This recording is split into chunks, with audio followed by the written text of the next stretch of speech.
I'm Dr. Roger, and today I'm looking at differential equations, in particular a first-order separable ordinary differential equation. I notice when I look at this that I can separate the variables. If I write y prime as dy dx, and the right-hand side is 3x squared minus 1 over 3 plus 2y, I see that cross-multiplying will get all the y terms on the left with dy in the numerator, and all the x terms on the right with dx also in the numerator. That's 3 plus 2y dy equals 3x squared minus 1 dx. If I integrate both sides,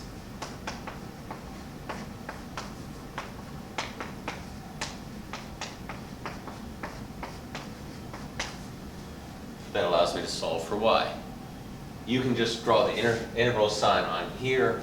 For your work, I prefer to show it as separate steps because then it's easier to look back and follow what we did.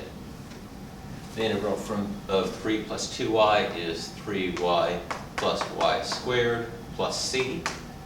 The integral of 3x squared minus 1 is x cubed minus x plus c. And I only put the plus c on one side because if I say plus c1 on the left and plus c2 on the right, I can subtract c1 from both sides and just get a plus c on the right. Now if I move everything to the left-hand side, I have y squared plus 3y, where I just swapped the order here, and then plus negative x cubed plus x minus c equals 0. And I wrote it that way because in many cases you want to solve explicitly for y. You want y equals, and I'm going to either complete the square or use the quadratic formula to solve this. In this case, I'll just use the quadratic formula. Y equals negative b plus or minus square root b squared minus 4ac, all of that over 2a.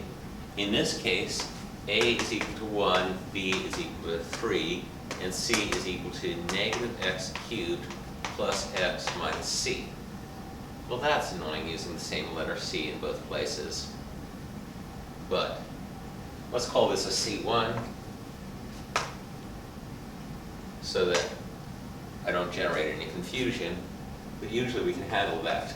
Y equals negative b is negative 3 plus or minus square root b squared is 3 squared is 9 minus 4 times 1 times negative x cubed plus x minus c1.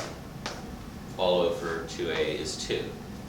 So y equals negative 3 halves plus or minus 1/2 square root.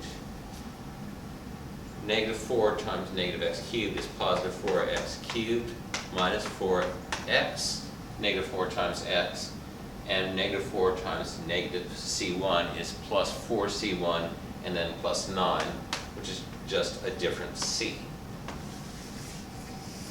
So yes, I know I reused the c here and here, but it's not important because we don't care what the values of those c's were. This is an arbitrary constant, and this is a solution to my original differential equation.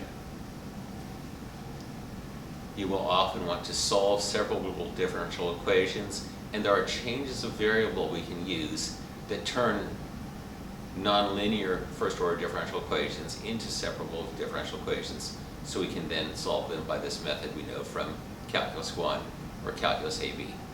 Come back soon for my next video. With math, there's always more.